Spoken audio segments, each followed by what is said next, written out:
മനഃപൂർവ്വം വിട്ടുനിന്നെന്ന ആരോപണത്തെ തുടർന്ന് ഇഷാൻ കിഷൻ, ശ്രേയസ് അയ്യർ എന്നിവരെ സീനിയർ കളിക്കാരുടെ പട്ടികയിലൊന്നും ഉൾപ്പെടുത്താതെ BCCI കഴിഞ്ഞ ദിവസം പുതിയ കരാർ പുറത്തിറക്കിയിരുന്നു.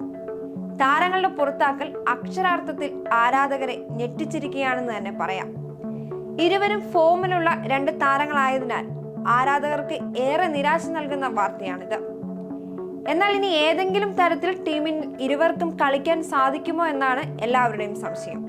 പ്രകടനവും ഫിറ്റ്നസും നിലനിർത്താൻ സാധിച്ചാൽ ഇരു താരങ്ങൾക്കും ഇനിയും ഇന്ത്യൻ ടീമിൽ അവസരം ലഭിക്കും. അതേസമയം ഗ്രേഡ് പ്രകാരം ലഭിക്കേണ്ട തുക താരങ്ങൾക്ക് നഷ്ടമാകുമെന്നതാണ് മറ്റൊരു യാഥാർത്ഥ്യം. ഇഷാൻ കിഷൻ ഇന്ത്യക്ക് വേണ്ടി അവസാനമായി കളിച്ചത് ദക്ഷിണാഫ്രിക്കയ്ക്കെതിരായ ടെസ്റ്റ് പരമ്പരയിലാണ്. പരമ്പരയ്ക്കിടെ കടുത്ത മാനസിക സമ്മർദ്ദത്തിലാണെന്ന് ചൂണ്ടിക്കാട്ടി ഇഷാൻ കിഷൻ അവധിയെടുക്കുകയായിരുന്നു. എന്നാൽ ഇഷാൻ ആഴ്ചകൾക്ക് ശേഷം ഇന്ത്യൻ പ്രീമിയർ ലീഗിൽ കളിക്കാനുള്ള പരിശീലനം തുടങ്ങിയത് BCCIയെ ചൊടിപ്പിക്കുകയും ചെയ്തു. ആദ്യം രഞ്ജി ട്രോഫിയിൽ കളിക്കാൻ BCCI ഇഷാനോട് ആവശ്യപ്പെട്ടിരുന്നു. എന്നാൽ താരം ഇത് അംഗീകരിച്ചില്ല. ഇത് BCCIയെ കൂടുതൽ നടപടികൾ എടുക്കുന്നതിന് പ്രേരിപ്പിക്കുകയായിരുന്നു.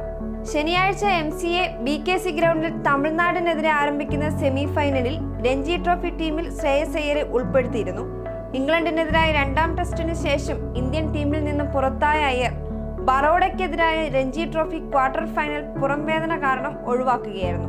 എന്നാൽ ദേശീയ ക്രിക്കറ്റ് അക്കാദമിയിലെ സ്പോർട്സ് സയൻസ് ആൻഡ് മെഡിസിൻ മേധാവി നിതിൻ പട്ടേൽ സെലക്ടർമാർക്ക് അയച്ച മെയിലിൽ പുതിയ പരിക്കുകളൊന്നും ഇല്ലെന്നും അയ്യർ ഫിറ്റാണെന്നും സ്ഥിരീകരിച്ചിരുന്നു.